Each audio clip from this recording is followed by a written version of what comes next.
Assalamualaikum warahmatullahi wabarakatuh. Innal hamdalillah nahmaduhu wa nasta'inuhu wa nastaghfiruh wa na'udzu billahi min shururi anfusina wa sayyiati a'malina.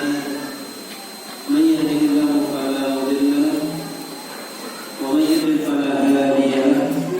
Asyhadu an la ilaha illallah wahdahu la syarika lahu wa asyhadu anna Muhammadan abduhu wa rasuluh. الذي لا رسول ولا نبي بعده يا أيها الذين آمنوا اتقوا الله حق تقاته ولا تموتن إلا وأنتم مسلمون أما بعد فقد أيها المسلمين والمسلمات rahmati Allah Subhanahu wa taala. Alhamdulillah, puji dan syukur senantiasa kita sampaikan kepada Allah Subhanahu wa taala.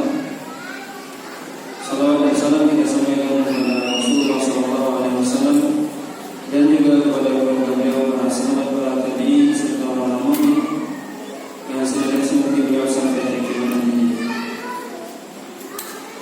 Pada malam hari ini kita lanjutkan pembahasan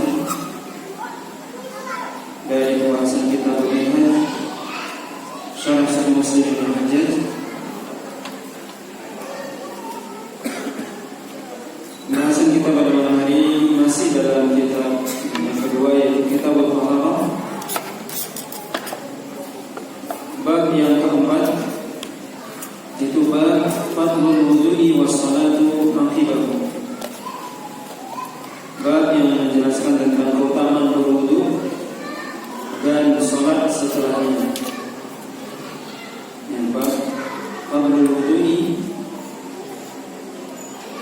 was salati aqibahu, dan bab yang menjelaskan tentang keutamaan wudu dan salat setelahnya, itu setelah berwudu. Hadis yang ke-539 dari kitab Sahih Muslim, atau hadis yang kelima dari kitab Taharah, dan hadis utama dalam bab ini. Hadisnya dari Umran Maula Uthman radhiyallahu ta'ala anhu qala sami'tu Uthman bin Affan wa huwa bi fina'il masjid faja'ahu al-mu'adzin inda al-'asr fada'a bi wudu'in fatawadda'a thumma qala wallahi la uhaddithannakum hadithan laula ayatun fi kitabillahi ma haddathu inni sami'tu Rasulullah sallallahu alaihi wasallam yaqul la yatawaddau rajulun muslimun fayuhsinu wudu'a fayusalli salatan illa ghafara Allahu lahu ma bainahu wa bainas salati allati talihi.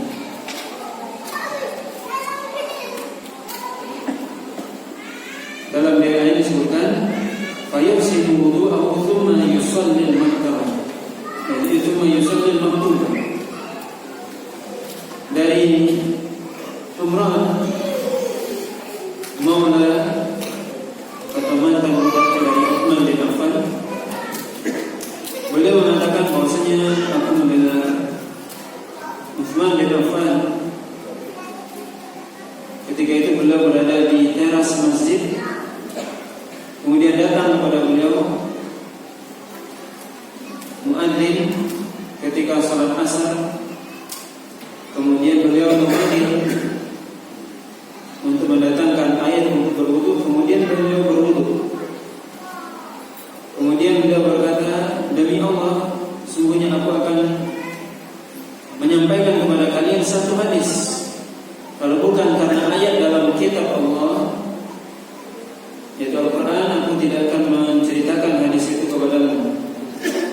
Sungguhnya aku mendengar Rasulullah SAW bersabda, tidaklah salah seorang laki-laki yang muslim berwudu, kemudian dia membaguskan wudunya, kemudian dia salat, kecuali Allah SWT mengampuni bagi dia antara salat tersebut dan salat setelahnya.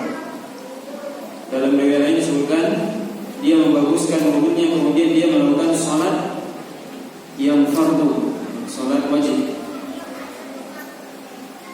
Maka dalam hadis ini di mana sebelumnya kita sudah menjelaskan tentang keutamaan sifat wudu, sifat atau tata cara wudu. Kemudian bab ini, bab yang keempat menjelaskan tentang keutamaan wudu dan keutamaan salat setelah wudu.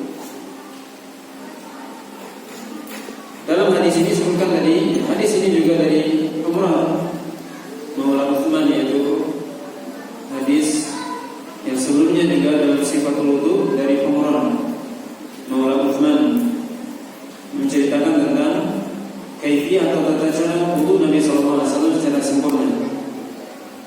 Kemudian di sini dalam riwayat ini disebutkan bahwa Utsman bin Affan sampai bersumpah dengan mengatakan, sungguh saya akan menceritakan kepada kalian dari Allah, tidak akan menceritakan kalau bukan karena ada satu ayat dalam Al-Quran. Kemudian beliau mengatakan, tidaklah seorang laki-laki dia berwudu dengan wudu yang sempurna, yang bagus, dia baguskan wudunya, kemudian dia salat kecuali Allah SWT mengampuni dosanya. Maka ini keutamaan salat, keutamaan salat setelah berwudu dan keutamaan membaguskan wudu. Nah, di sini menunjukkan bahwasanya seorang hendaknya benar-benar memperhatikan wudunya. Karena Nabi di sini mengatakan, man tawadda fayuhsin al-wudu. Dia siapa yang berwudu kemudian dia membaguskan wudu. Berarti wudunya bukan asal-asalan. Seorang dia berwudu dengan sempurna, dengan melakukan rukun-rukunnya, sunnah-sunnahnya, sebagaimana disebutkan pada hadis sebelumnya, hadis Umrah juga, tata cara atau kaifiyah wudu Nabi SAW secara sempurna.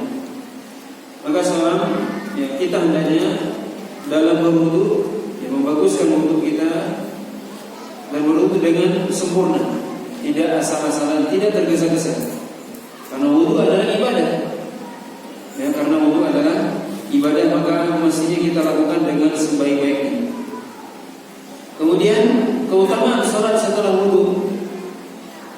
Dalam riwayat pertama tadi salat secara umum, yaitu salat, yaitu salat sunnah, salat sunnah. Dalam riwayat kedua disebutkan salat maktubah, yaitu salat yang fardu. Maka Allah SWT akan mengampuni bagi orang itu antara salat dan salat setelahnya. Ini tentunya seorang bisa mendapatkan keutamaan ini ketika dia melakukan dua hal tersebut, yaitu pertama dia berwudu dan membaguskan wudunya, kemudian dia salat setelah wudu tersebut. Ini menunjukkan keutamaan salat setelah berwudu, baik di salat sunnah ataupun salat wajib. Kemudian diampuni dosa di sini disebutkan oleh Imam Nawawi bahwasanya yang diampuni adalah dosa-dosa kecil. Adapun dosa besar maka itu butuh kepada taubat kepada Allah SWT. Kemudian hadis selanjutnya, hadis yang ke-6. Hadis ini juga dari Umrah, annahu qala falamma tawadda'a Uthman qala wallahi la uhaddithannakum hadithan wallahi laula ayatun fi kitabillah ma haddathtukumuhu. Ini sami'tu Rasulullah sallallahu alaihi wasallam yaqul la yatawadda'u rajulun fayuhsin wudu'ahu thumma yusalli salata illa ghufira lahu ma bainahu wa baina as-salati allati taliha. Qala Allah al-ayat innal ladzina yaktumuna ma anzalna minal kitabi minal bayyinati wal huda. Ya, sampai itu surat Al-Baqarah ayat 159. Umar mengatakan bahwasanya ketika Utsman berwudu, Utsman radhiyallahu taala anhu, beliau berkata, demi Allah aku akan menceritakan kepada kalian satu hadis. Kalau bukan satu ayat dalam Al-Quran, maka aku tidak akan menceritakan hadis tersebut kepada kalian. Aku mendengar Rasulullah SAW bersabda, tidaklah seorang laki-laki berwudu, kemudian dia baguskan wudunya, kemudian dia sholat, kecuali diampuni dosanya antara sholat tersebut sampai sholat seterusnya, sholat setelahnya. Ayat yang dimaksud adalah surah Al-Baqarah ayat 159, di mana ayat tersebut menjelaskan orang-orang yang mereka menyembunyikan apa yang telah kami turunkan dari keterangan dari huda petunjuk, kecuali nanti Allah SWT akan berikan kepada mereka laknat. Ayat ini bercerita bahwasanya kita dilarang menyembunyikan ilmu. Makanya Utsman tadi mengatakan, kalau bukan karena ayat ini aku tidak akan sampaikan. Tapi ayat ini memberikan warning, peringatan kepada orang-orang yang menyembunyikan ilmu. Makanya para sahabat menyampaikan ilmu yang mereka dapatkan dari Nabi SAW, tidak ada satupun yang mereka sembunyikan. Hadis selanjutnya, hadis yang ketujuh dari kitab Taharah atau hadis yang keempat dari bab ini. Hadis ini dari Amr bin Sa'id Al-As, haddatsani abi an abihi qala kuntu inda Utsman. Ya, dari Sa'id bin Al-As, saya bersama Utsman, pada bi tahurin, maka beliau kemudian memanggil atau menyuruh orang untuk mendatangkan air untuk berwudu. Faqala sami'tu Rasulullah sallallahu alaihi wasallam yaqul, ma min imri'in muslimin tahduruhu salatun maktubatun fayusinu wudu'ahu wa khushu'aha wa ruku'aha illa kanat kafaratun lima qablaha min adh-dhunub ma lam tubta kabiratan wa dhalika ad-dahr kullu. Utsman bin Affan mengatakan, saya mendengar Rasulullah SAW bersabda bahwasanya tidaklah seorang muslim ketika datang kepada dia salat yang wajib, kemudian dia berwudu dengan membaguskan wudunya, kemudian dengan khusyuknya, dengan rukunya, kecuali hal tersebut akan menjadi penghapus bagi dosa-dosanya yang sudah lewat atau dosa sebelumnya, selama dia tidak mendatangi atau melakukan dosa besar, dan itu sepanjang masa. Maka di sini menunjukkan kepada kita ya keutamaan seorang ketika azan berkumandang, waktu sholat masuk, kemudian dia berwudu dengan wudu yang sempurna, kemudian dia mendirikan sholat, baik sholat sunnah atau sholat wajib, dengan penuh khusyuk, sempurna rukuknya, sujudnya dan seterusnya, kecuali itu akan mengampuni dosanya yang sudah lewat, selama dia tidak melakukan dosa besar. Maka ini sekali lagi menunjukkan kepada kita keutamaan berwudu. Bagaimana seorang hendaknya berwudu dengan sempurna, dengan sebaik-baiknya, kemudian dia sholat dengan khusyuk. Maka ini akan mengampuni dosa-dosanya yang sebelumnya. Dan itu wadzalika ad-dahr kullahu, artinya itu ditetapkan oleh Allah SWT sepanjang masa. Artinya seorang selama dia melakukan itu, dia akan mendapatkan selalu keutamaan tersebut, bukan sekali saja. Hadis selanjutnya, hadis ini yang juga dari Umrah Maula Utsman, qala ataitu Utsman bin Affan biwadu'in fatawadda'a thumma qala inna nasan yatahaddatsuna an Rasulillah sallallahu alaihi wasallam ahadits la adri ma hiya illa anni ra'aytu Rasulullah sallallahu alaihi wasallam tawadda'a mithla wudu'i hadha thumma qala man tawadda'a hakadha ghufira lahu ma taqaddama min dhanbihi wa kanat salatuhu wa mashyuhu ila al-masjid nafilatun atau nafilatun. Dari Umar Maula Utsman, beliau mengatakan, saya mendatangi Utsman bin Affan atau saya membawakan kepada Utsman air untuk berwudu. Kemudian beliau berwudu. Kemudian beliau ketika itu sedang berbicara di sisi Nabi SAW. Mereka berbicara tentang hadis Nabi SAW. Saya tidak tahu apa maksudnya, apa yang mereka bicarakan, kata Uthman, kecuali saya melihat Rasulullah SAW berwudu seperti wudu saya ini. Kemudian beliau berkata, yaitu Rasulullah SAW bersabda, siapa yang berwudu seperti ini maka akan diampuni dosanya yang sudah berlalu, dan salatnya dan jalannya menuju masjid itu adalah seolah adalah suatu salat dianggap salat nafilah atau salat sunnah, atau sebagai tambahan pahala bagi dia. Nafilah artinya tambahan pahala bagi dia. Maka ini keutamaan berwudu. Bagaimana Nabi SAW mengatakan siapa yang berwudu diampuni dosanya, dan salatnya itu dan jalannya ke masjid itu sebagai tambahan pahala bagi dia. Kemudian riwayat selanjutnya juga dari hadis ini dari Abi Anas bahwasanya Uthman bin Affan berwudu. Anna Uthman bin Affan tawadda bil maqaid. Itu Uthman bin Affan berwudu, kemudian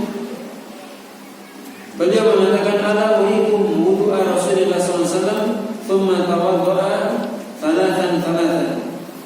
Wa zada Ibnu Qutaibah fi riwayatihi qala Sufyan qala Abu Nadhr an Abi Anas qala wa indahu rijalun min ashabi Rasulullah sallallahu alaihi wasallam.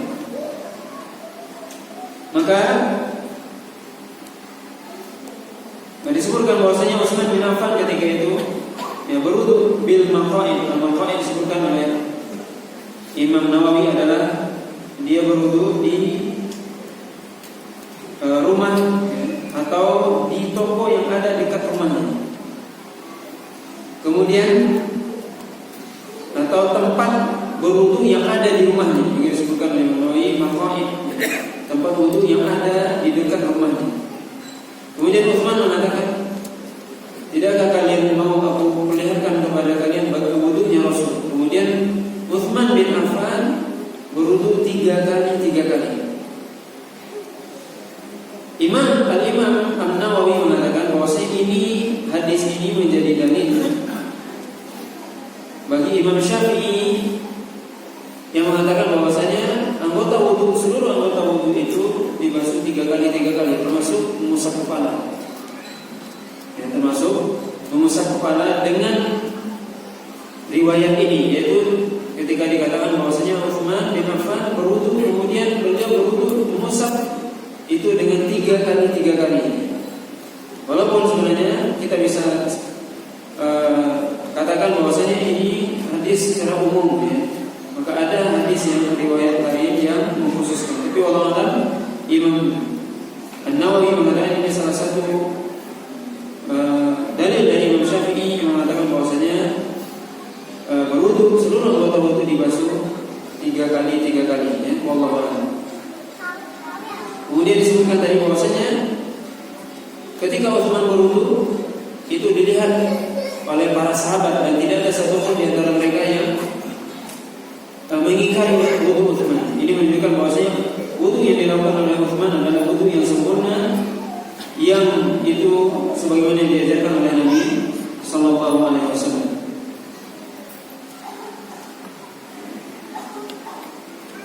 Kemudian riwayat selanjutnya,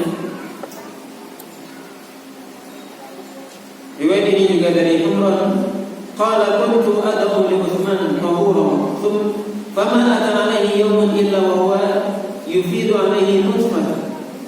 Wa qala Utsman haddathana Rasulullah sallallahu alaihi wasallam inda sirafina min salatina hadhihi qala al-mis'an araha al-asra fa qala ma adri uhaddithukum bi shay'in am askut. فقلنا يا رسول الله إن كان خيرا فحدثنا وإن كان غير ذلك فالله ورسوله أعلم. قال ما من مسلم يتطهر فيتم الطهور الذي كتب الله عليه فيصلي هذه الصلوات الخمس إلا كانت كفارات لما بينهن. Dari Imran Maula Utsman, beliau mengatakan bahwasanya aku meletakkan atau memberikan kepada Utsman air untuk berwudu. Kemudian tidaklah beliau didatangkan ketika itu pada hari itu kecuali beliau mendapati air ketika itu sedikit. Kemudian Utsman menceritakan kepada kami bahwasanya Rasulullah SAW ketika selesai dari sholat ini, yaitu maksudnya seorang perawi mengatakan sholat ini maksudnya adalah sholat asar. Setelah sholat asar, Nabi SAW mengatakan kepada para sahabat yang hadir ketika itu, saya tidak tahu apakah saya akan menceritakan kepada kalian sesuatu atau aku diam saja, kata Rasul. Maka kami, yaitu para sahabat, mengatakan, ya Rasul, kalau seandainya itu kebaikan maka ceritakanlah kepada kami. Kalau itu bukan kebaikan atau selain itu maka Allah dan Rasulnya yang lebih tahu. Kemudian Nabi SAW mengatakan, tidaklah seorang Muslim yang dia bersuci kemudian dia menyempurnakan bersuci tersebut, yang mana bersuci tersebut adalah suatu hal yang diwajibkan oleh Allah SWT kepadanya. Kemudian dia salat yang 5 waktu, kecuali hal tersebut akan menjadi penghapus bagi dosa-dosanya di antara salat-salat tersebut. Maka hadis ini yang menunjukkan kepada kita bagaimana seorang Muslim ketika dia berwudu kemudian menjaga salat yang 5 waktu, maka hal tersebut, wudu tersebut yang dia lakukan akan menjadi penghapus dosa di antara salat yang 5 waktu yang dia lakukan. Kemudian riwayat selanjutnya yang juga dari Umran bahwasanya Utsman bin Affan mengatakan qala Rasulullah SAW, man atamma wudu'a kama amarahu Allah Ta'ala fa salawatul maktubat kafaratun lima bainahunna.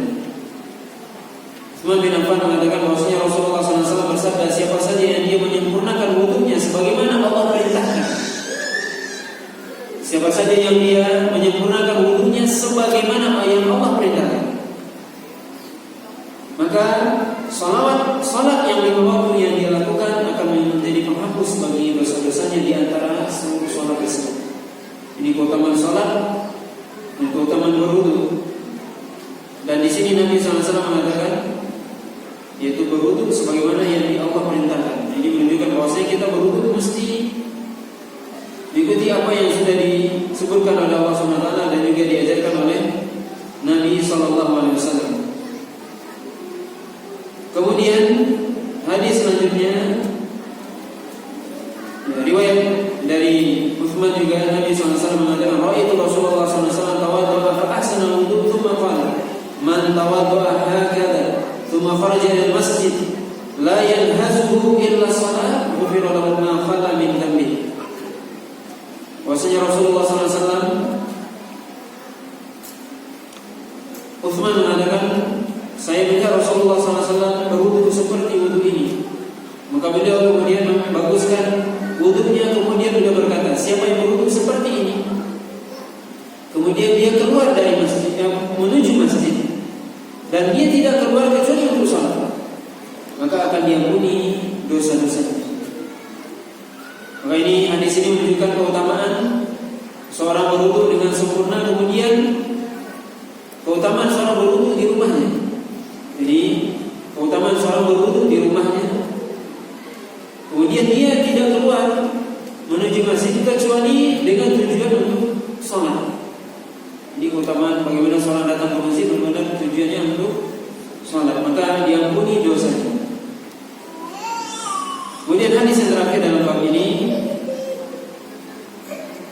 yang juga semuanya hadis dari Umran dari Utsman bin Affan, qala sami'tu Rasulullah SAW yaqul, man tawadda'a lis-salati fa asbagha al-wudu'a thumma masha ila salati maktubah fa shalla ma'an nas aw ma'al jama'ah aw fil masjid ghafara Allahu lahu dhunubahu.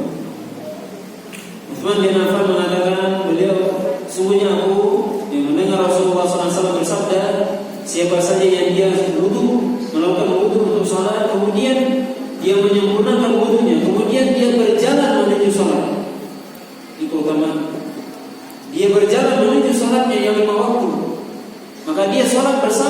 manusia, dia sholat berjamaah atau di masjid, maka Allah SWT akan mengampuni dosanya. Kita lihat hadis ini, Nabi SAW mengatakan siapa saja yang dia berwudu dengan sempurna, kemudian dia berjalan menuju sholat, menuju masjid, sholat bersama manusia. Ini keutamaan semuanya. Dia berwudu di rumah, wudu berwudu di rumah, kemudian dia sempurnakan wudunya, kemudian dia keluar.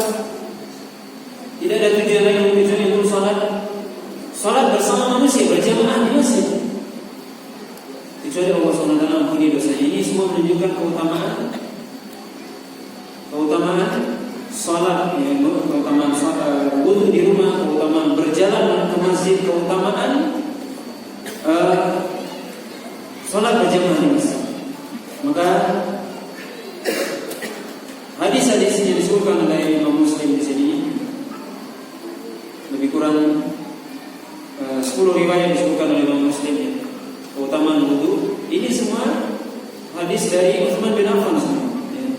Disebutkan oleh Imam Muslim semuanya. Ini menunjukkan ya betapa salat yang kita lakukan yang didahului oleh taharah, yang berwudu, dan wudu adalah ibadah tersendiri. Maka hendaknya kita memperhatikan benar-benar. Kemudian juga bagaimana seorang untuk keluar, untuk berwudu di rumahnya, kemudian dia berjalan ke rumahnya, ke masjid, tidak ada tujuan lain kecuali untuk beribadah, untuk sholat, kemudian dia sholat berjamaah. Ini semua keutamaan yang tentunya mesti kita perhatikan. Bagaimana keutamaan orang-orang yang datang ke masjid dengan tujuan sholat dan berjamaah di masjidnya. Wallahu ta'ala alam. Jadi ini pembahasan kita pada malam hari ini. Ya, memang seluruh hadis ini yang disebutkan oleh Muslim adalah riwayat dari Utsman bin Affan, ya. Tapi tentunya disebutkan oleh Muslim di sini memang karena ada tambahan-tambahan riwayat yang disebutkan. Maka kita menyebutkan semuanya. Ya, wallahu ta'ala. Bagaimana hukumnya jika berwudu hanya menggunakan satu gayung untuk semua gerakan anggota wudu? Konsep yang tadi disebutkan berkumur-kumur dan beristinsyak dengan 3 gayung. Ini pertanyaan yang lalu, ya. Ya, mungkin kita maksud dengan 3 gayung itu adalah 3 cidukan, ya, maksudnya. Ya, bukan gayung kita yang besar itu cukup itu kita berwudu. Bahkan dengan 1 gelas ini cukup berwudu. Ya, pernah kita sebutkan, lihat kan video bahwasanya orang bisa cukup wudu dengan 1 gelas aqua kecil, aqua gelas, cukup berwudu dan sempurna wudunya, ya. Jadi cukup 1 gayung cukup, ya. Jadi maksud kita mungkin kemarin salah menerjemahkan, ya. 1 gayung maksudnya 1 cidukan, ya. Kita ciduk, maksudnya kita masukin tangan kita ke dalamnya. Itu ya dalam bahasa Arab juga dikatakan uruf, ya, cidukan, ya. Tapi cidukan itu dengan tangan juga cidukan, ya, namanya sama bahasa, tidak mesti dengan alat, ya. Jadi itu dimaksud adalah cidukan dengan tangan kita yang masukkan air, ya. Adapun gayung, ya, itu besar, ya, gayung yang kita itu besar, cukup, ya, sangat cukup untuk kita berwudu di situ, ya. Nah, Allah.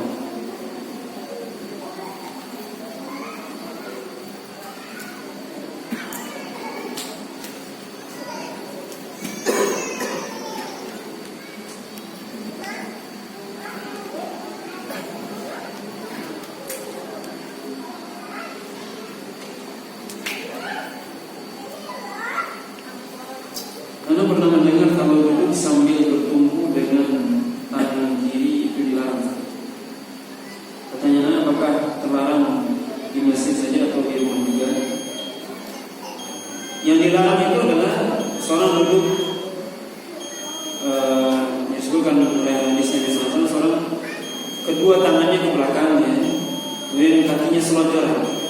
Itu yang dilarang, itu yang kita ketahui. Kedua tangannya ke belakang, ya, ke belakang. Nah, seperti itu. Baik di rumah ataupun ya di masjid, dilarang, karena itu termasuk kata Nabi SAW, duduk orang yang dimurkai, ya. Nah,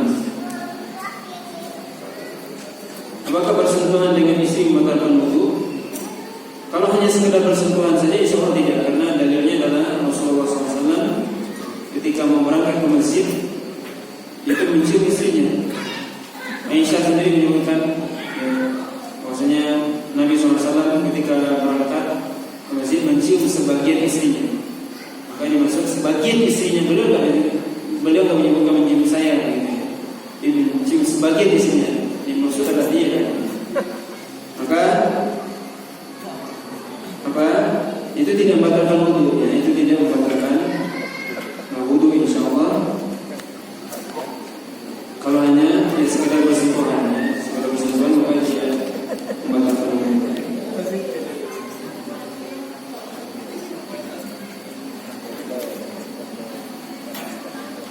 Pertanyaannya diketik. Saya mau bertanya macam-macam air yang bisa digunakan untuk berwudu. Jika saya berwudu di air terjun atau air aliran sungai, namun ternyata setelah saya tahu aliran tersebut hanya digunakan buat buang air, apakah sah misalnya? Pertama, macam-macam air yang bisa digunakan untuk berwudu. Ya, air yang digunakan untuk berwudu adalah air yang suci, lagi mensucikan, yaitu ma'un tahur. Dan air yang suci itu macam-macam, air sumur, air hujan, air sungai, air terjun, termasuk air laut, itu air yang suci, bersih. Ya, berwudu dengan air terjun atau air sungai boleh, nggak ada masalah, bersih air itu. Nah, kalau seandainya tadi disebutkan ada orang buang najis di atas misalnya, ya ini air sungai kan deras. Kecuali Anda berwudu dengan air yang memang itulah najisnya lewat, kemudian Anda pakai itu enggak. Tapi kalau airnya deras, insya Allah enggak, ya. Tidak ada masalah, ya. Airnya deras, ya. Itu insya Allah tidak apa-apa, ya. Kalau di sungai kan alirannya deras, ya, insya Allah, ya, itu tidak ada masalah, ya. Kecuali air itu tergenang, ya, itu tidak boleh, ya. Dalam wudu saat basuh tangan, apakah kuku yang agak panjang harus dipotong agar airnya sampai ke dalam kuku? Maka wudunya sah kalau tidak masuk dalam kuku. Apakah harus wudu lagi jika tertidur saat khutbah Jumat? Ya, kita diajarkan oleh Nabi SAW. Dan salah satu sunnah adalah taqlimul adhafir, yaitu menggunting. Ya, kuku kita kalau sudah panjang misalnya, atau hitam, kotor, maka harus dipotong. Maka kalau kita berwudu, ya insya Allah air sampai, kecuali ada hal yang benar-benar menghalangi air sampai ke kuku itu, misalnya cat, itu mungkin. Tapi kalau misalnya kotoran di pasir atau apa, insya Allah tetap. Jadi insya Allah tidak ada masalah. Kecuali ada yang benar-benar nempel di kuku Anda, cat misalnya, maka itu tentunya harus dibersihkan terlebih dahulu. Bagaimana kalau tertidur saat khutbah Jumat? Nah, tertidur di sini disebutkan oleh para ulama. Tidur tersebut apakah membatalkan wudu atau tidak? Banyak perkataan para ulama tentang hal ini. Tapi Allah alam, yang mudah-mudahan pendapat yang lebih kuat adalah kalau seseorang itu tertidurnya pulas, ya, sampai ngorok misalnya, maka itu membatalkan wudu. Tapi kalau dia cuma ya ngantuk-ngantuk dikit, ya insya Allah wudunya tidak batal. Tapi kalau sampai ngorok, maka ya sebaiknya dia wudu itu lebih hati-hati, ya. Tapi kalau hanya sedikit saja, insya Allah tidak. Wallahu a'lam. Sebaiknya apa yang kita lakukan saat dalam perjalanan dengan bis, ya, saat sholat subuh terus tidak berhenti, wudu dengan tayamum, ada air tapi di AC, apakah air buangan AC mobil bus bisa dipakai untuk wudu? Ya, kalau misalnya mobil tidak berhenti, bisnya tidak berhenti, ya sholat di bis itu. Bagaimana wudunya? Ya kalau ada air, gunakan. Kalau Anda bawa aqua gelas, kita katakan tadi, gelas aqua cukup, ya. Air buangan AC cukup, bersih insya Allah, ya, karena kan tidak najis hasil. Maka air itu insya Allah suci, ya, dan mensucikan, ya. Dan tidak perlu tayamum, kecuali memang tidak ada air, maka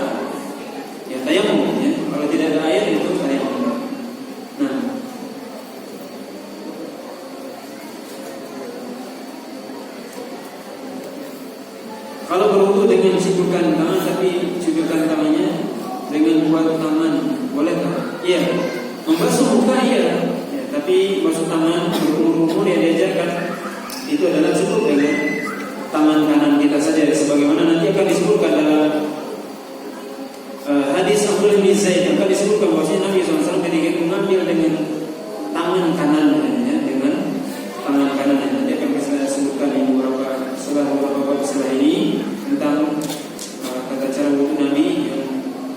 Ya, jadi kita sebutkan seperti yang kita sebutkan kemarin bahwasanya hadis yang paling lengkap yang menyebutkan tentang wudu Nabi ini dua sahabat, ya, hadis Utsman kemudian Abdullah bin Zaid yang insyaallah nanti akan kita sebutkan ya.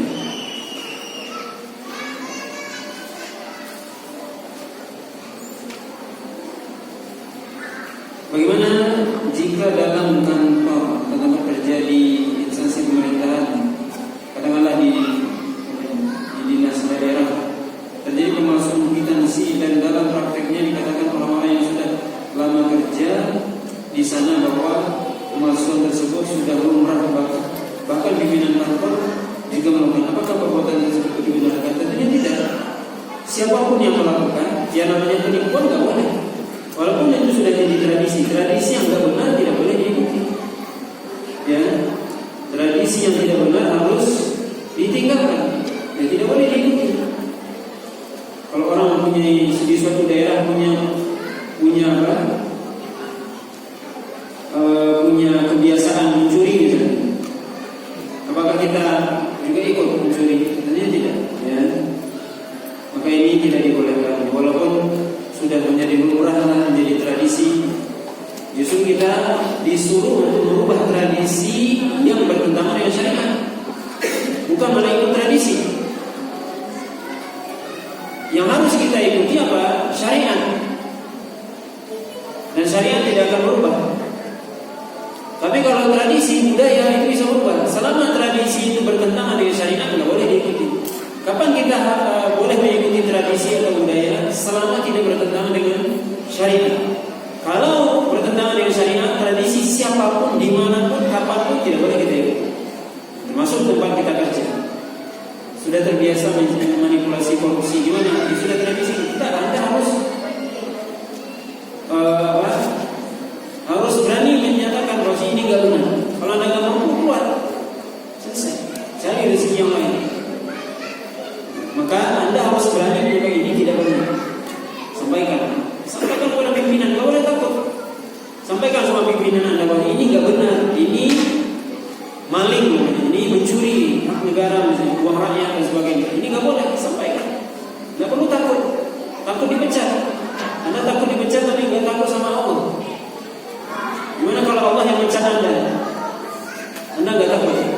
Kalau takut sama dengan di tempat kerja, Anda takut sama bos. Tapi Anda nggak takut sama Allah, gimana?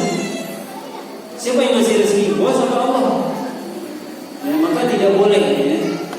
Yang namanya mencuri, manipulasi, korupsi itu semua tidak boleh kita lakukan, tidak boleh kita ikut kalau menolong dalam hal itu, dan kita mestinya mengingkari, harus diingkari apapun resikonya.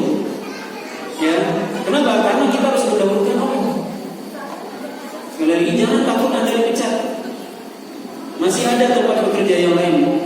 Bumi Allah ini luas, rezeki Allah banyak.